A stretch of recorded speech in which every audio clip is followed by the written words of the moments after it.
Welcome everybody to this last but one session of the seminar de Illes Afectes, Cinema, Cultura Popular y Poesia. In this session, we're going to listen to Libe García Zarranz read a text which she has titled, "Where are the Pixgirls, Neurodiversity and Affective Ecologies in Pixar's SparkShorts?"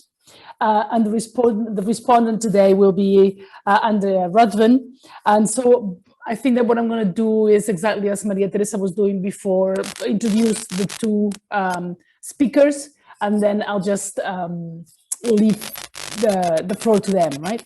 Libe García Zarranz is Associate Professor of Literature in English in the Department of Teacher Education at the Norwegian University of Science and Technology. Dr. García Zarranz researches at the intersection of Canadian literary studies, gender studies, film, and affect studies. She is the author of Trans-Canadian Feminist Fictions, New Cross-Border Ethics in 2017. And in 2018, she co-edited a special issue on affect and feminist literary production for Atlantis Critical Studies in Gender, Culture, and Social Justice.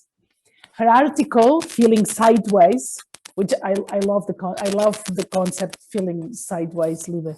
So Feeling Sideways, Shani Mutu and Kei Cheng Tom's Sustainable Affects, was published in the University of Toronto Quarterly in 2020. Her current project, Translate Sustainable Ethics, Affects and Pedagogies, has been funded by the Norwegian University of Science and Technology. She is also a member of international research project, Cinema and Environment, Affective Ecologies in the Anthropocene. And then Andrea Ruthven, who's going to be the respondent today, is assistant professor in English at the University of the Balearic Islands, and where she teaches in the field of English for specific purposes. Her research is focused on contemporary women's writing in English, with a special interest in speculative fictions and how these engage with questions of gender, sexuality, representation, and materiality. She has published several book chapters and journal articles in specialized journals and international volumes, including Other Girl Powers, Final Girls, Supergirls, and Kamala Khan's Ms. Marvel. In the edited collection, Final Girls, Feminism and Popular Culture, published in 2020. And Apocalipsis Feminista, Lecturas del Feminismo y Posfeminismo desde la Distopía, in the edited collection, Imaginar el Pasado, Temer el Futuro, Apocalipsis, Distopías y Mundos Fantásticos. She is currently a researcher in the ministry-funded project Cinema and Environment, Affective Ecologies and the Anthropocenes, and also in the Trans-Canadian Networks, Excellence and Transversality from Spain above Canada towards Europe. And that is only some of the many, many things that could be said about these two wonderful thinkers and these two wonderful friends. So now the floor is yours, Libe. We're all really looking forward to listening to what you have to say. Hola a todas, ¿me escucháis?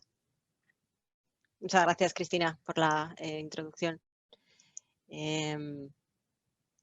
Voy a hacer la presentación en inglés, como habéis comentado, pero si queréis, si alguien quiere hacer las preguntas en castellano, podemos hacer la discusión un poco en Spanglish. Suelo hacer esto en inglés porque suelo struggle bastante con la terminología específica. Entonces, alguna vez que he intentado hacer este tipo de charla en español, la verdad es que no ha funcionado tan bien. So, I'm just going to try and share my screen first. Just see. All right. Can you see okay? Can someone?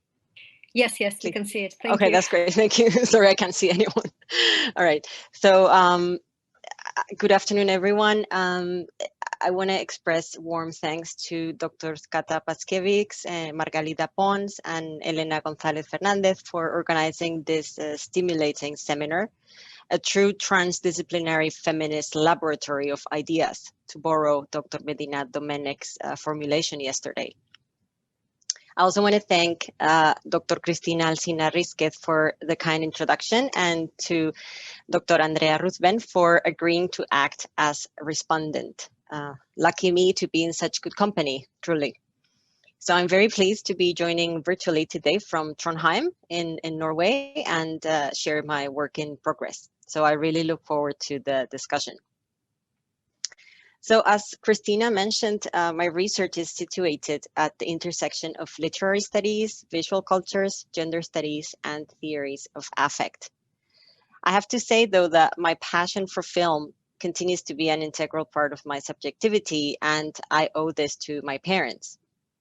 My sister and I grew up in Zaragoza in an apartment packed with films, VHS first and then DVDs. And I think some of the most soothing memories of my childhood and teenage years involve collective acts of watching and discussing films. And I'm aware of the touch of nostalgia in my works, which may be one of the reasons why I've returned to the world of Disney after 14 years since my first venture in this field. Or I don't know, maybe I'm just getting old. So my renewed interest in animation was also propelled by the invitation to join the international research project Cinema and Environment, Affective Ecologies in the Anthropocene, led by Kata. And I just want to say thank you so much, Kata, for your super generous overview of the project yesterday. I'm beyond excited for the possibilities of collaboration with the other researchers in this project, and you have their names here in the slide. I also want to give a shout out to my colleagues in the Bodies in Transit projects, particularly Dr. Belén Martín Lucas and Dr. Pilar Cuder Domínguez, for their unwavering support throughout these years. And I just want to say that the networks that I'm part of constitute a vital part of how I situate myself relationally as a feminist researcher. And I'm so grateful for these collaborations as I know what it means and how it feels not to have them, which was the case in 2007 when I published my first article while I was teaching high school in a small town in Spain. And you have the reference there. So let's go down memory lane. 14 years ago, I wrote a piece that traced the evolution of Disney's female characters in the 1990s, arguing that heroines such as Esmeralda in The Hunchback of Notre Dame temporarily disrupt Manichaean representations of gender and sexuality. Anthropologist Stephen Feldman uses the term "this story" to denounce Disney's biased rewriting of history for commercial advantage. Subverting his argument, I proposed to coin the term "these women" to refer to those female characters who challenged Disney's traditional definition of femininity. So this article came out of my master's thesis, so I tried to position it in a very particular context and be cautiously happy about it. However, I find myself in constant disagreement with some of the arguments that I made, especially regarding my limited intersectional lens at the time. So I want to seek and remediate some of these shortcomings in the work that I'll share with you today. So I'll be really grateful for any feedback that you may have. So drawing on neurodiversity studies, disability media studies, and feminist theory, this paper seeks to revise and extend my argument by turning to Pixar Animation Studies, which is a subsidiary of Disney. I will look at the experimental series SparkShorts, which seeks to discover new storytellers and storytelling techniques. And this is for those of you who may not know this, this is a critically creative initiative where members in the Pixar team can make a short in 6 months with limited budget. And you can see some of the titles in the slide here. So while SparkShorts such as Pearl or Out center their narratives around historically marginalized topics such as gender inequity, toxic masculinity, and queerness, the portrayal of girls, women, and non-binary people is predominantly absent. As I'll argue later, there's been a common denominator in the otherwise highly innovative films made by Pixar. Now, moving into a promising direction, nonetheless, Pixar's SparkShorts released Libe in 2020, featuring Renee, a biracial, nonverbal, autistic teenage girl, as one of the two protagonists. So in this presentation, I want to analyze Libe as a case study, focusing particularly in how it portrays neurodiversity in relational, affective, and intersectional ways. So the term neurodiversity is commonly attributed to the early work of Australian sociologist Judith Singer, who coined the term in her honors thesis in the late 1990s. Situating her narrative within various family histories of autism, Singer claims, quote, that the key significance of the autistic spectrum lies in its call for and anticipation of a politics of neurodiversity, end quote. Singer further states that this new political category, when added to other axes of differentiation such as race and gender, quote, will augment the insights of the social model of disability, end quote. So as a feminist scholar myself, it is this intersectional impulse that interests me for the purposes of this presentation. In the last 2 decades, the field of neurodiversity studies has continued to flourish in conversation with other critical approaches in feminist, queer, and trans scholarship. And I would argue that while writing from different theoretical and methodological perspectives, what these scholars in neurodiversity studies have in common is, I quote, the shared commitment to decentering the cognitive, affectual, and sensory norm, quote. So this political impulse resonates with feminist anti-racist theories of affect that also seek to dismantle normative ways of feeling, but by focusing on the relationality and often unequal distribution of emotion in communities marked as racially marginalized. Writing at the intersection of theories of affect and critical disability studies, Goodley, Lydiard, and Ranswick contend that, quote, just as feminism can claim a long historical alignment with affect, so critical disability studies can also point to a body of literature that's been engaged with the affective experiences of disability, end quote. So in my current work, I seek to continue looking at these intertwined critical arenas by focusing on the limits and the possibilities of representation through the highly mediated worlds of animation. So as many of you know, literary scholars have long explored the textual representations and misrepresentations of disability, confirming its ubiquitous presence. As Barker and Murray claim in this collection that I highly recommend, Literature and Disability, quote, disability is everywhere. So disabled characters have repeatedly been represented as symbols and metaphors of innocence and pity, as fundamental in the moral development of other characters, and as villains and evil others that need to be erased for the maintenance of the status quo. These disabling narrative devices, and I'm here using the terminology proposed by Anne Dunn, also permeate the world of film and animation. And I think there's a mic. Yep, thank you. So I was just referencing this disabling narrative devices that Anne Dunn refers to. As Michel Resene and other disability media theorists have contended, television and film, quote, are awash in images of disability, and yet viewers rarely notice or acknowledge their presence, quote. So these characters are presented as criminals, as monsters, or as maladjusted, as the late critic and disability activist Paul K. Longmore aptly puts it. So I'm going to talk a little bit about a study that came out in the 90s that's been very influential in terms of the discussion of how physical disabilities it's been represented in film history. And this is Martin F. Norden's study that you have here in the slide. and that Northern unravels recurrent disabling myths perpetuated by American film industries. Quote, most movies have tended to isolate disabled characters from their able-bodied peers as well as from each other.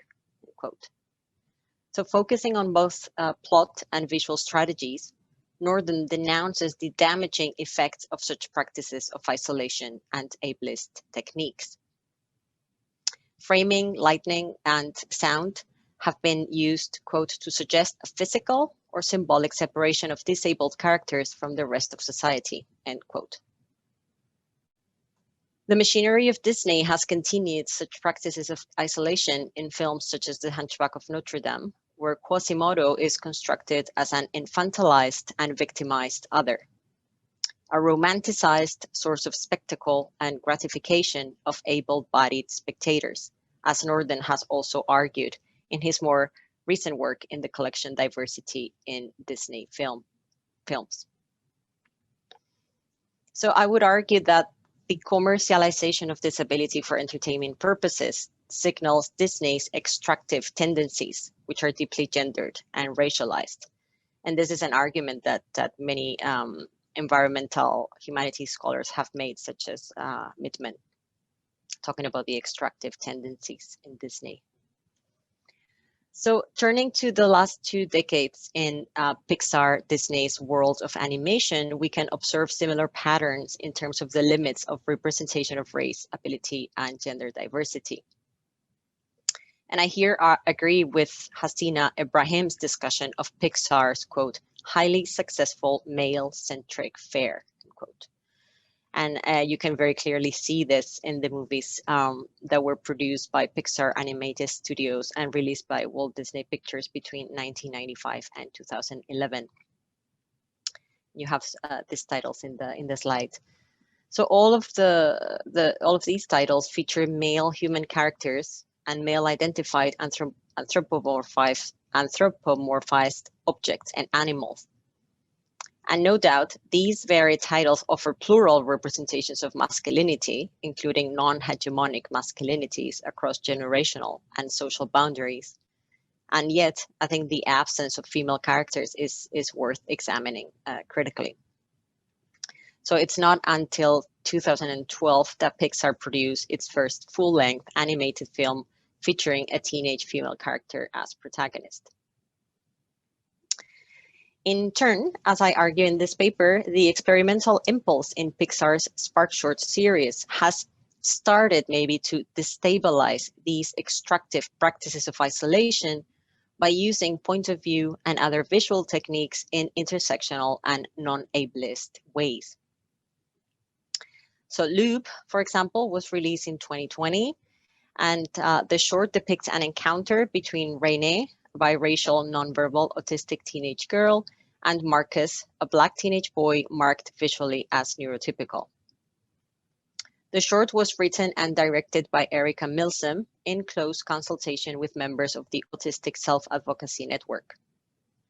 As Milsom explains, Renee had been imagined as white, but was reconceived as biracial after the advisor told the filmmakers that doctors self-report that they are less likely to diagnose people of color. Now, in one of her many influential contributions to feminist disability theory, Rosemary Garland Thompson discusses the question of representation, claiming, quote, that female, disabled, and dark bodies are supposed to be dependent, incomplete, vulnerable, and incompetent bodies, end quote. So at first sight, Loop might seem to follow the same ableist logic as Renee partially relies on Marcus. However, I argue that the film complicates this dynamic aesthetically through the use of point of view, camera angle, framing, and a number of sensory elements. So I'm going to try and show you the first 3 minutes of the film. And I wish we had time to see the whole short. I really recommend it if you haven't watched it, but we have limited time. All right. Okay. So I'm gonna continue with my presentation, and then we'll hear from Andrea. So disability and children studies scholar Nicole Markotic claims, quote, that character extremes built on disability portrayal also convey metaphorical glosses for the more prominent normal character's narrative. For example, in Finding Nemo, though Nemo has a foreshortened fin, it is his father, Marlin, who must overcome his pusillanimity, end quote. So arguably, Loop follows a similar logic in that it is the boy who needs to overcome his initial reluctance and skepticism towards the disabled other as part of the central narrative. From this perspective, the character of René would mainly function as a teaching lesson for the boy, a common stereotypical trope in film. And yet, the spectator partially follows René's point of view, presented technically by the blurring of the screen edges. This strategy has been praised by critics in the autistic community, such as James Sinclair, who appreciates how this technique helps to signal what he describes as his own hyper-focused gaze. Presenting René as a partial focalizer of the narrative grants her agency, while allowing for more capacious ways of representing neurodivergency in screen. As feminist film theorists have taught us, however, to be endowed with the gaze does not automatically entail granting your characters with agency. So for example, if we think again about the so-called cinema of isolation with films such as the 1923 adaptation of The Hunchback, this kind of film has perpetuated an ableist agenda by presenting, in this case, Quasimodo's point of view only to enhance his isolation and to later be punished for looking. So these are problematic visual strategies reproduced in Disney's animated adaptation. In contrast, Pixar's Loop disrupts these disabling visual techniques by privileging René's neurodivergent female gaze without punishing or victimizing her. As Rebecca Dosch claims in her recent article on media depictions of autistic youth, quote, marginal alternative viewpoints, while not popular, allow for more complex, expansive depictions of human neurodiversity, end quote. So given the known histories of ableist, racist, and sexist representations in both Disney's and Pixar's universe, the fact that René is female, biracial, and neurodivergent disrupts various ableist myths. According to Dosch, again, media has framed the autism narrative in terms of pity, condescension, something to cure. The autistic person, furthermore, is symbolized as a white male child who is a trapped soul held prisoner by the disease, autism, end quote. In turn, Loop highlights René's vitalism through various visual and oral strategies. She's often centered in the frame, which allows her to move out of a metaphorical role to become instead a subject with the possibility to act and determine her own trajectory. She's not isolated, but often narratively framed relationally with another teenager. Sound eco-technologies also play a key role in the construction of identity and agency in the film. The sound of technology is associated to René through the use of her cell phone, which repeats a melody composed of a ringing tone, a barking sound, and visually a multicolored spiral that reproduces the colors of the neurodiversity infinity symbol. In contrast, Marcus is introduced as arriving late, and his phone's battery just died, which tells viewers he's not as reliable and he's not as in tune with the technological world as René. The diegetic sound of water also opens the short, granting the ecological world a central role in the representation of this encounter between these teenagers. The watery soundscapes are accompanied by images of liquidity that mark René and Marcus as embodied subjects in transit. The whole action takes place in the middle of an urban lake, which is presented as a paradoxical space of both pleasure, signaled by moments of touch of the natural world, and the potential danger of drowning. In Loop, the water becomes a complex affective ecology where identity, emotion, and agency are negotiated relationally. So again, if we look again at film history, disabled characters have been systematically portrayed as emotionally excessive. The imperative to control these emotions has thus been instrumentalized to sustain the representation of disability as a problem that needs to be overcome by the individual.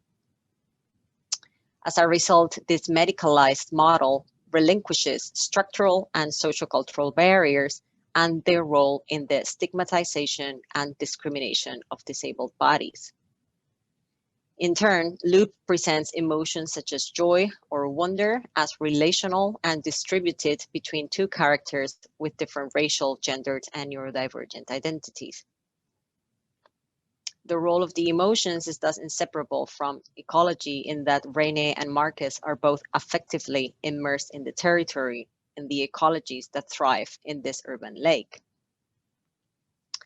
So ultimately, René seeks to touch the reed beds as the act produces a sound and a rhythm. And the variety of shots in this sequence emphasize her joy at this moment of embodied affect, which in a Spinozist vein leads to the ethical action of reciprocity. So despite Marcus' paternalistic words, last time René, he then proceeds to imitate her actions, touching the world around him and closing his eyes. I would argue that René's determination to touch and listen challenges normative sensory orders, as well as signaling and affirming feminist view on neurodivergence. Significantly, the encounter between these two young protagonists is often framed with two shots. At the start, René is presented in the foreground, while Marcus is shot in the background, as can be seen in the poster of the film as well. The abundance of two shots, commonly used for action or romance, visually emphasizes relationally, momentarily disrupting mainstream's practices of isolation. So Loop depicts an episode in everyday life where two teenagers share an experience from different perspectives. René and Marcus are not drawn as spectacular characters, but as ordinary teenagers sharing a story where the senses, the ecological world, and technology play a ritualistic role.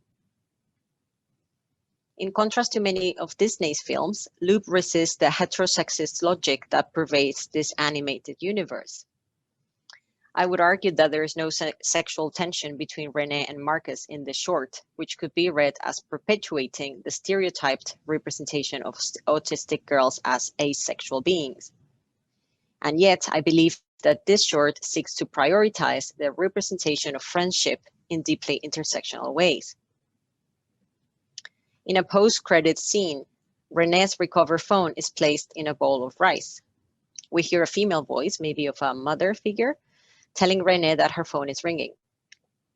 There is a message from Marcus asking if she wants to go canoeing again, and 3 emoticons of a dog reproducing René's phone sound. Notice the screensaver that René has shows the same reeds that she encountered in the lake. And I think this scene is significant in that it leaves the short with an open ending, so there is a potential continuation of the story. There is life outside the frames of this brief encounter. So I'm just going to give some final remarks now. Aesthetically, Loop challenges the portrayal of neurodivergence as, quote, a narrative prosthesis, to borrow the terminology from Mitchell and Snyder, by prioritizing instead ethical, affective, and intersectional dimensions. In doing so, the short resists becoming another instance of what Young calls inspiration porn, since René is not presented in a one-dimensional way, and she does not inspire pity or condescension, but becomes a storyteller in her own terms. At the same time, I contend that Loop resists the male-oriented narratives of exceptionalism that continue to prevail in contemporary media representations of disability. And I don't have much time to discuss this, but I just want to quickly say that in the second decade of the 21st century, for example, we've witnessed an increased level of visual representations of neurodivergent characters in different media. And while American TV series such as The Good Doctor or Atypical show a push for a politics of visibility, and they portray a wonderfully varied cast of secondary characters, I think they follow what Alcesser, Hagut, and Kirkpatrick refer to as, quote, the industrially convenient casting of an able-bodied actor, end quote. Examining the implications of employing neurotypical actors to play these roles is beyond the scope of this paper, but I think it offers us a glimpse of the limits of these visual representations. In contrast, Loop begins to open the door for non-normative representations of neurodivergence. Renee's voice, for example, is from Madison Bandy, a mostly non-speaking autistic teenage of color who works as a voice actress. This collaboration helps further situate the centrality of reciprocity at the level of direction as well. To conclude, in the words of author and disability rights advocate Amanda Leduc, and I quote, "Stories impose order even on unruly bodies. When you make something inconceivable into a story, suddenly it gains legitimacy. Suddenly it operates in the realm of the possible. So too with bodies that are different," end quote. So I've argued in this presentation, Loop begins to disrupt audiences' expectations in ways that are innovative for the film mainstream industry by visually making a different story possible. Thank you. Muchas gracias. Thank you very much, Libe. That was really interesting. I really had a good time listening to you. Helena was telling me before that it seemed like my mic was making noises. I'm sorry about that. I think it has to do with the amazing amount of wind that we have here today. So if you see me fly off, that's what's happening, right? I'm trying not to move so that I don't make this even worse. So again, thank you very much, Libe. That was great. And I'm really looking forward to what Andrea might have to say, or how Andrea will engage with what you have just presented to us, right? So Andrea, it's your turn. Thank you. You can hear me, yes? Yes, perfect. Okay. So, well, first, thank you, Cristina, for the very warm introduction, as always. It's a pleasure. As well, I'd like to add my gratitude to the organizers and all the other participants for allowing me to be here today. It's really a wonderful experience having this space, as you said, Cristina, today in the introduction, but also in an email you sent us last week, just how important, how necessary these spaces are for us as an opportunity, I think, to have these conversations and maybe to enact. And Libe, here I'm borrowing from the title of your amazing conference that just ended this week, to enact this learning with, right? And how we get to learn with each other. So I think on that note, Libe, my special thanks go to you for this amazing and thought-provoking lecture. Thank you so much. You've maybe made my job as respondent both easy. On the one hand, there's so much that I want to engage with, but also quite difficult as I'm not quite sure where to start, where to end, what to leave in and what to leave out. But as always, it's for me an immense pleasure to engage with your work. So I think in the interest of time, I'm just going to dispense with any further preamble, dive right in. I think what I want to do in my response today is just highlight some of these ideas and concepts, the things I've made note of that your talk pushed me to think about. And I think so much of what I'm going to say is sort of framed by the idea of, and that made me think of. So rather than perhaps a coherent and a closed response to your work, this is going to be more an articulation of the ways in which your work today and really every day nourishes my own intellectual pursuits. All right. So let me see. I want to start with the ethics of representation that you're discussing and how Loop attends to the ways in which the aspects specific to film, the framing, the lighting and sound, can counteract the isolation, as you say, the extractive tendencies of representing disability as an object lesson for the neurotypical and able-bodied characters and also viewers, right? I think, as you so aptly point out, Renee is framed relationally with Marcus, and it's this, this relationality that I want to think through for a moment. So I've been spending some time recently reading Karen Barrett, Time Well Spent, and the image of the two characters in the canoe. The relationship you describe, it brings to mind her work on intra-action, right? The way in which materialities, both the human and non, are entangled, how we can think ethically about our mutual being together. And I wonder if one of the ways in which the film is attentive to representations that disrupt, as you say, the various ableist myths, is by highlighting specifically Renee's vitalism and agency, not through the interaction of stable, fixed, or closed, bounded bodies, but rather as dynamics of becoming that I think is not limited to the teenagers themselves, but sort of extends into the world that they're a part of. And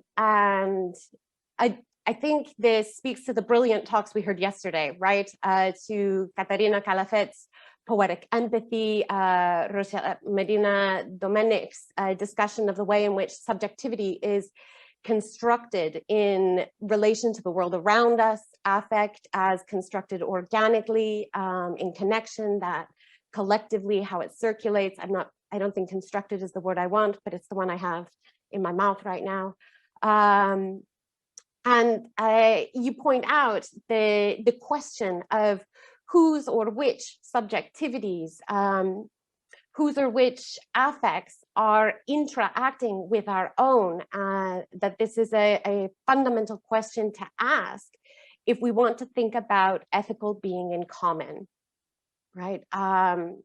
So along those lines, and as I think about the role of water and the ecological world that you mentioned, the importance of the eco-technologies in the construction of identities, I'm drawn to the way in which you've discussed the sound technology as key to the way in which Renee's identity and agency are constructed, and how, while she's clearly in tune with the technological world, the ecological world is presented as this space of relationality and coexistence. So the setting of the urban lake, this urban lake, right? It appears to sort of eschew binary constructions of urban and rural or natural and technological, because it's unequivocally liminal space, right? In which maybe the constructedness of what we consider natural is brought to the fore. I think this is maybe highlighted by Renee's use of technology and the way in which her phone, the ringtone, incorporates this variety of sounds, right? The electronic sort of bell sound, the barking dog, but also the visual, the rainbow colors, the infinity symbol, and that these disrupt notions of discrete spheres of nature, culture, or this discrete sphere of self and other. And so, as you say, right, the urban lake is a contested space and one that produces feelings of both pleasure and danger. I haven't seen the full short, and I thank you so much for showing us what you did. And in some of the promotional material that I've seen, and I think right before you cut it off, Marcus is going to suggest they go to sort of the image that caught my attention, and the two enter, I think it's like a sort of watery cave or maybe a grotto. And Renee plays her phone's ringtone in this space. And the result is this refraction of rainbow light on the water, and the resonating sound of the sort of the bell and the barking dog. All of these fill the space. And so as you're talking about the role of the ecological world and what it plays in the encounter between Renee and Marcus, I was thinking of this scene and how the liquidity and fluidity that you mentioned speak to this intra-action of the characters with the space around them.